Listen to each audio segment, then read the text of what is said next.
নাহমাদুহু ওয়া নুসাল্লি আলা রাসূলিহিল কারীম, আম্মা বা'দ।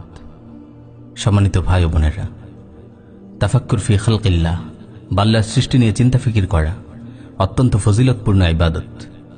অন্তরের অসংখ্য ইবাদতের মধ্যে এটি অন্যতম শ্রেষ্ঠ ইবাদত। একজন আদর্শ মুমিনের হৃদয় সবসময় জাগ্রত থাকে। সুযোগ পেলেই সে আল্লাহর সৃষ্টি নিয়ে ফিকির করে।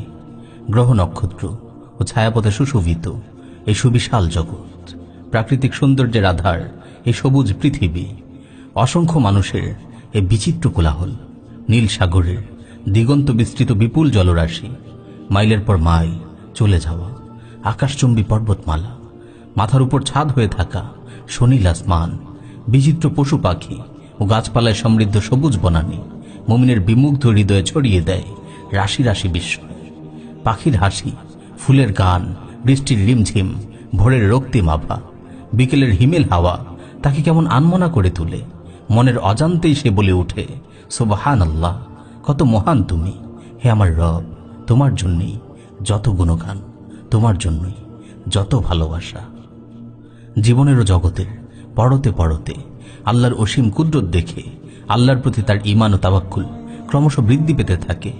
আল্লাহর জিকিরের মাঝে সে খুঁজে পায় এক অনাবিল প্রশান্তি। আল্লাহ তাআলা বলেন, ইন্না ফি খালকিস সামাওয়াতি ওয়াল আরদ ওয়া ইখতিলাফিল লাইলি ওয়ান নাহার লাআয়াতিন লিউলিল আলবাব আল্লাযীনা ইয়াযকুরুনাল্লাহা কিয়ামান ওয়া কুউদান ওয়া আলা জুনুবিহিম ওয়া ইয়াতাফাক্কারুনা ফি খালকিস সামাওয়াতি ওয়াল আরদ রব্বানা মা খালাকতা হাযা বাতিলা সুবহানাকা ফাকিনা আযাবান নার।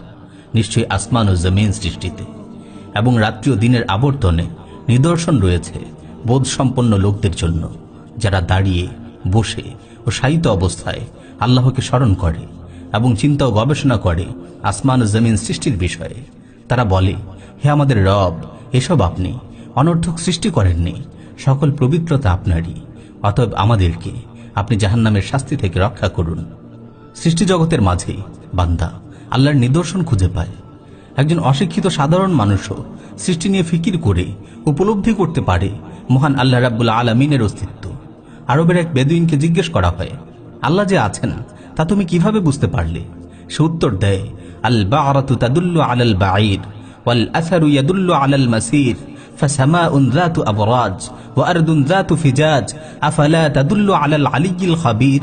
উটের মল দেখে বোঝা যায় এখানে উট ছিল, পদচিহ্ন দেখে বোঝা যায় পথিকের অস্তিত্ব। অগণিত নক্ষত্র খচিত এই আসমান আর প্রশস্ত পথ ভরা এই জমিন কি মহান রবের অস্তিত্বের ঘোষণা দেয় না?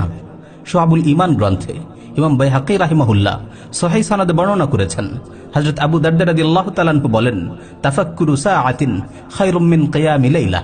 অল্প সময়ের চিন্তা ফিকির এক রাত জেগে নামাজ পড়ার চেয়ে উত্তম।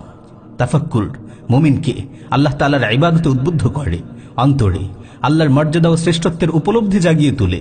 আমাদের মহান সালাফগণ তাফাক্কুরের প্রতি খুবই গুরুত্ব দিয়েছেন। ওমর বিন আব্দুল আজিজ রাহিমাহুল্লাহ বলেন, ওয়াল ফিকরাতু ফি নিআমিল্লাহ আফদালুল ইবাদাহ। আল্লাহর নিয়ামত নিয়ে চিন্তা ভাবনা করা শ্রেষ্ঠ ইবাদতগুলোর অন্যতম। বিশর রাহিমাহুল্লাহ বলেন, লাউ ফাক্কারান নাসু ফি আযমাতিল্লাহ মা আসাউহু। মানুষ যদি আল্লাহর বড়ত্বের ব্যাপারে চিন্তা করত তবে কখনো তার নাফরমান হতো না।